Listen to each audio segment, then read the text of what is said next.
The night the power went out, Myra learned the exact weight of a promise and how easily it could slip, smooth as rainwater, through the cracks of a life she once believed was unbreakable.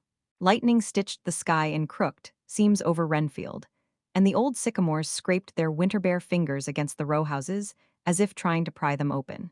Inside number 31, the refrigerator moaned to a halt and silence rose like floodwater, thick enough to wade through. Myra stood in the doorway of the dark kitchen, listening for a sound she had memorized, the double click of Adrian's keys and his breath through the vestibule, the soft apology that always followed the late nights at the hospital. Instead, thunder rolled, and the wind carried the faint metallic tug of the construction site across the street, scaffolding knocking like loose teeth. She pressed her palms onto the countertop and felt the stone cool her skin, a small, pointless mercy. The flashlight on the hall table didn't work, so she lit the emergency candle from last fall's storm and watched the flame steady itself with a stubborn, tremoring spine. The house changed shape in that light, edges softening, shadows growing taller, pictures along the stairwell blinking into a haunted gallery of another era. In the frame where her wedding dress should have been aglow, the lace was a gulp of darkness, the bouquet a bruise. She heard 3 knocks, slow and sure, against the back door. Every cell in her body reached for that sound before her legs did, as if some part of her had been waiting all storm for it.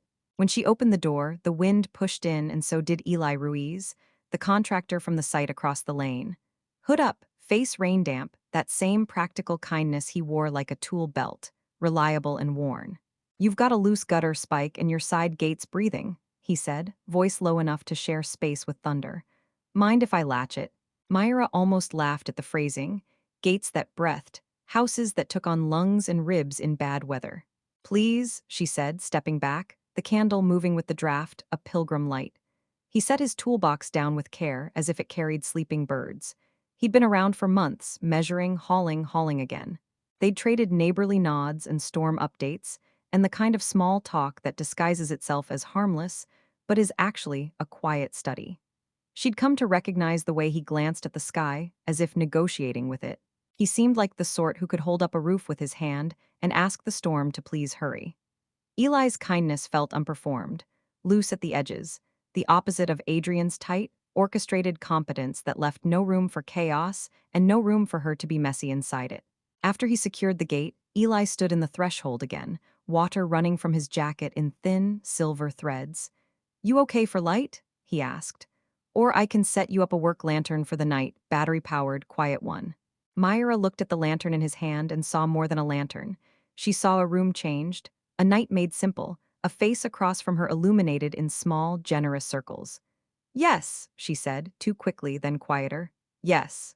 "Thank you." He set it on the kitchen island and clicked it on. The room softened into a campfire version of itself. "You sure you don't mind?" she asked. He shouldered the question easily. "Not at all.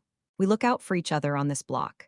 They filled the next minutes with ordinary talk, how the scaffolding kept knocking, which grocer had generators, whether the sycamore on the corner would finally lose that leaning limb.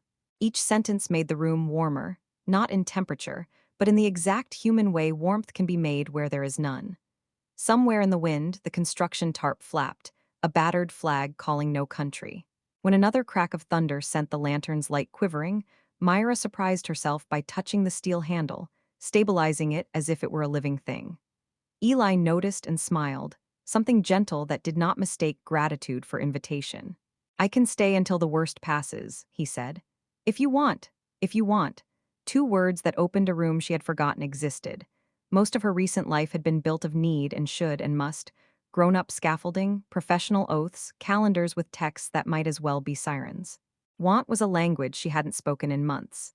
She brewed tea because she needed a task, and because a kettle's small complaint felt human in the face of thunder. Eli found the towel drawer on his own, the way someone does when they've paid attention without being told. He set his jacket on a chair to drip, rolled his sleeves, and the lantern washed his forearms in amber. It was the kind of moment that could pass as nothing, and that is exactly why it was dangerous. "Do you always work through storms?" she asked. "Only as much as a building asks me to," he said. "Some of them get loud about it. This block's got some talkers." She laughed before she could stop herself. The sound startled her with its brightness. As they talked, the storm slackened, but the room did not release what had gathered in it. The clock on the oven blinked senselessly in the lantern light. At some point, a photo on the island caught Eli's eye. The two of them on their wedding day, Myra and Adrian, her dress a spill of silk and May sun. "Good day," he said softly. "It was," she said, and left the rest unsaid in a silence that found its shape between them. Eli didn't pry into it. He only nodded, as if acknowledging a private weather system. When the rain thinned to a veil and the grasses outside grew suddenly loud with the gratitude of gutters, Eli stood. "I should get back," he said. "Lantern can stay. I'll grab it tomorrow." Myra followed him to the back door. The candle's flame guttered and recovered. She could taste the iron of the storm on the air and something else, something like metal warming in a hand. "Thank you," she said. He searched her face for the right kind of farewell. "Get some sleep," he said. "Let the house do the rest." After he was gone, she stood in the kitchen and listened to a light that wasn't hers hum on her counter. When Adrian finally came home, the storm had already turned to streetlight dripping, and she had practiced the story of a normal night so many times it fit like a borrowed coat. He kissed her forehead without looking and said, "Sorry," in the way a bandage says it, efficient, necessary, uncurious. As she lay in bed, the lantern made a soft halo on the wall, the shape of a window against which birds might learn to trust their wings. Myra told herself she would return it first thing in the morning. Instead, she fell asleep thinking of a gate that breathed and hands that learned a house by heart without asking it to be more than it was. In the morning, the world wore stormlight, the new, scoured brightness particular to days after catastrophe, when everything looks briefly capable of telling the truth if asked correctly. The sycamore had lost its leaning limb. It lay along the curb like a felled argument. Myra made coffee and did not turn on the radio. She brought the lantern to the site after 9, when the men had already lifted the tarps and shaken out the night. Eli was at the top of the scaffold, checking the ties with the careful confidence that comes from knowing what has fallen and why. He looked down when she called his name, that same unhurried smile finding her in the brightness. "Did it behave?" he asked, climbing down. "It kept the shadows from lying," she said before she could catch the oddness of it. He didn't laugh at her choice of words. "That's all a good light's supposed to do," he said, taking the lantern, then setting it back into her hands. "Or keep it a little longer. Power might blink again." She wanted to say no, to stitch up what had begun to open, but the word got caught on a thorn of want she had not yet learned to circumvent. "Okay," she said. The site manager yelled something, and Eli glanced up, then back. "Come by later if the fridge needs a kick," he added. "Some of them sulk after a blackout." By noon, Adrian texted from the hospital a string of emergency room shorthand that might as well have been weather. He wouldn't be home until late, maybe later. "Eat without me. Love you." Myra typed back the appropriate, well-folded responses and then sat at the kitchen table with a notebook, where she tried, and failed, to write what she really meant in sentences that could stand without apologizing for themselves. Instead, she cleaned the refrigerator, which, as Eli predicted, had decided to throw a quiet tantrum. She pulled out cloudy jars of chutneys gifted and forgotten, wilted herbs that had lost their names, a lemon that had turned into its own geography of soft continents. She worked until her shoulders ached and her hands smelled of citrus and distance. When she reached behind the bottom shelf to free a stubborn ice basin, her hand slipped and she knocked a bruise onto her knuckle. The pain arrived in a clean line. She watched the blood bead, precise as punctuation. There was something satisfying about the honesty of it. Eli's knock found the exact moment when she needed the kind of interruption that had the courtesy to feel like help. He had a small toolkit and the kind of apology people bring when they show up just in case. "Fridge give you trouble?" he said, then saw her hand. "Mind?" he asked, and when she didn't, he ran water over the cut and wrapped it in a strip of gauze from his pocket, all practical, no theater. "Not a hospital fan?" he asked quietly. She looked at her hands, at the way the skin pulled together under the gauze. "The hospital already has all of him," she said. "Feels greedy to give it more." Eli nodded like a person who understood resource allocation outside of buildings. "Greedy," he said. The word hung between them, a rare kite. They wrestled with the fridge in companionable focus, the kind of work that organizes thought by giving it something to lift. He showed her where the gasket had lost its patience, the way the hinge had taken on an extra burden after years of being the only one asked to hold. "Everything wears where it's been leaned on," he said. She tried not to flinch at how directly the sentence found her. By late afternoon, The fridge sighed back to life like something reluctantly reassured. They stood shoulder to shoulder, watching the light inside settle to a humble glow. "You're good at this," she said. "Making tired things remember themselves." Eli smiled, and in the small silence that followed, the whole room tilted. It was not a kiss.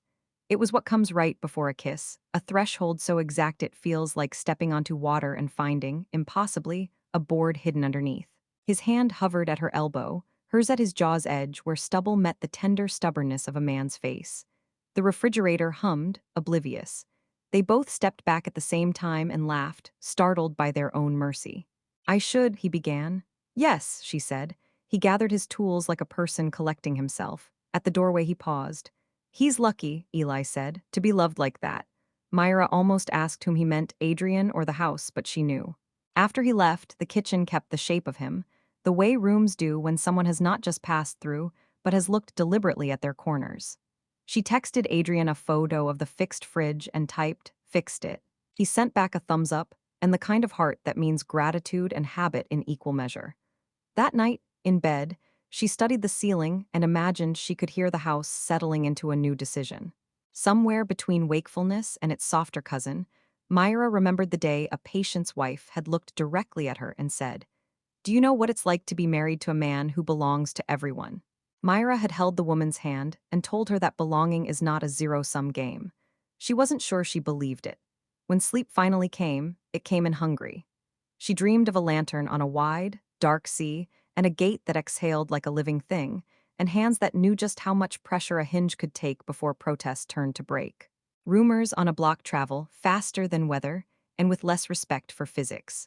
By the end of the week, the dog walker with the purple bandana had already told the retired teacher with the lemon-scented porch that the woman in number 30 once smiled during storms now. The teacher folded the rumor into a grocery list and went back to her crossword.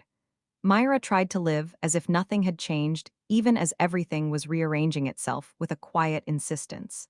She meal prepped for two and ate alone, folded towels into the neat thirds Adrian preferred and left them on a chair he would not sit in until Sunday. She told herself this was what love looked like from an angle, practical, dutiful, unshowy, and found it true, but not complete. On Thursday, a box arrived, Eli's handwriting on the label, a neat carpenter's script. Inside, a small weather radio, a roll of proper gauze, and a note that said, "For the next storm, so you don't have to wait for the knock." She held the note as if it were warm bread. She waited until dusk to bring it to the site. The day crew had gone, leaving the iron skeleton of the new row houses standing against the sky like an unfinished thought. Eli was there with a single work light and a playlist that sounded like old roads. He looked up, the corners of his mouth lifting to meet her. "You didn't have to," she began, and he shook his head. "Didn't," he said, "wanted to." The word rung a struck metal inside her. They stood in the half-built future with their present beating in their wrists.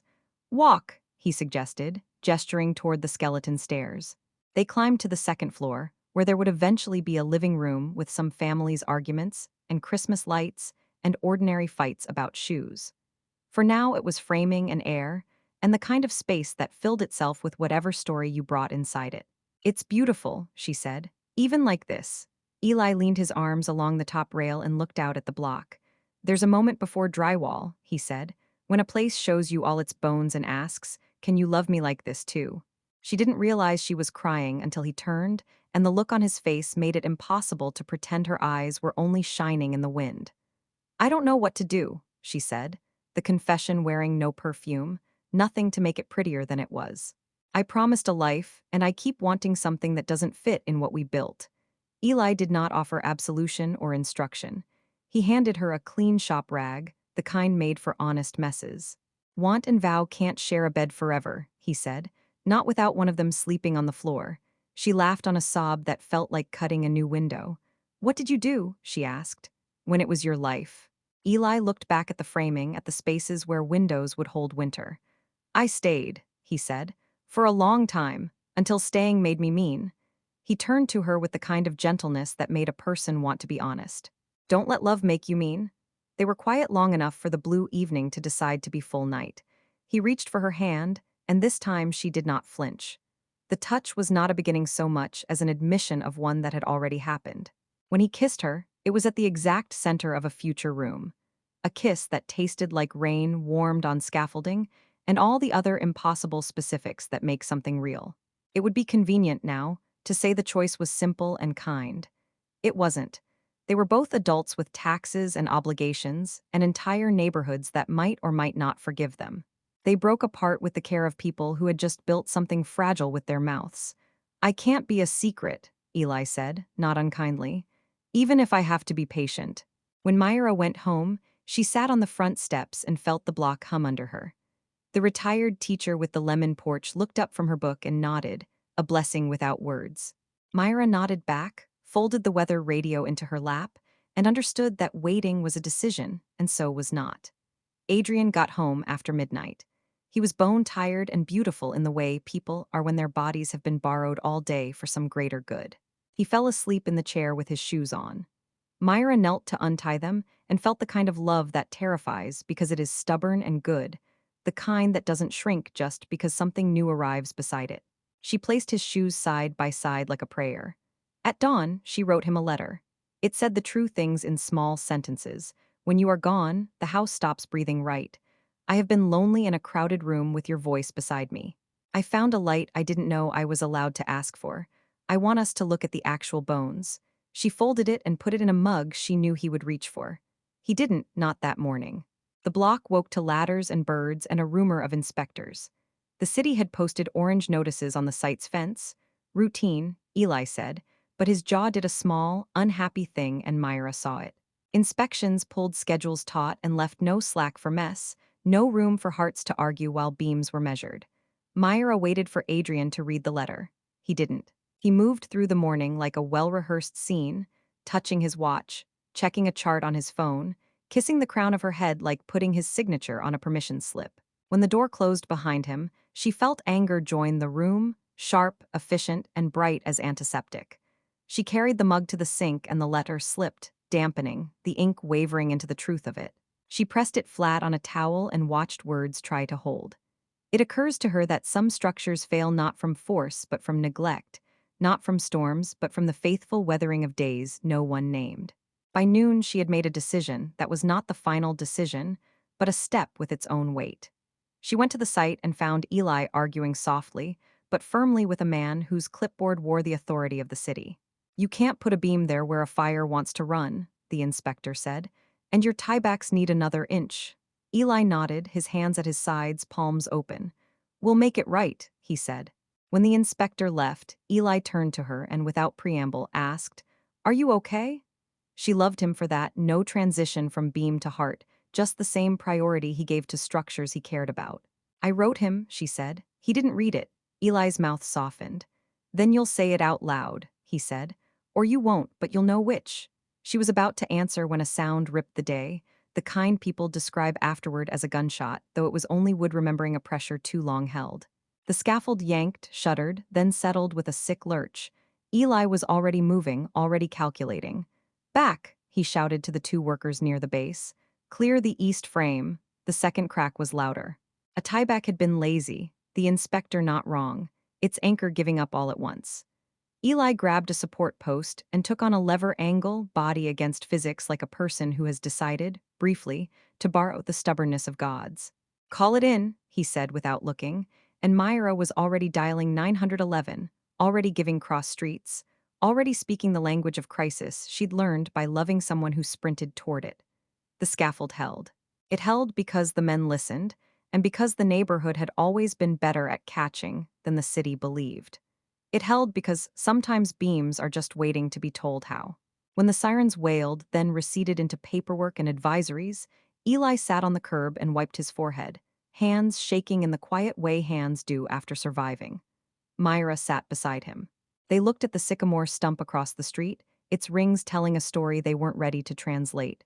I can't do two half-truths, she said, finally. I can't tell him I'm fine and tell you I'm on fire. Eli didn't reach for her. He let the sentence finish itself in her mouth. Then you will tell one whole truth, he said, even if it breaks something. That evening, she put the letter on the kitchen table and waited for the double click of keys that had trained her heart like a dog. Adrian came in, cloak of weariness positioned exactly so. He saw the letter, saw her, saw the way the house had changed shape while he was gone. He sat, and with his tired hands he smoothed the paper. Then he read. Some conversations have their own weather systems. This one began with wind and then decided to be rain. Myra told him about loneliness that didn't announce itself as anger, but arrived as numbness, about laughter in the kitchen that had not been his, about a kiss that was not a slip but a map. She told him about want, which did not cancel vow but did not kneel before it either. Adrian listened with the discipline of a man who has watched monitors flatten and learned not to argue with reality. He asked two careful questions, then three sloppy human ones. He cried once, a single, unwilling sound that made Myra's ribs ache. I thought we were, he began and stopped. I know, she said. We were, and we weren't. There were no villains at the table, only two people who had each said yes to a life, and then learned that yes must be said again and again, and sometimes it moved. By the time the room settled, they had built a fragile plan, counseling. A month of not making the decision while allowing the truth to breathe, Adrian moving into the guest room not as punishment, but as a tender boundary. I don't want to be mean, he said, surprising them both. Myra reached across the table and took his hand like the first day in a new city. She told Eli the next afternoon on the curb beside the sycamore stump.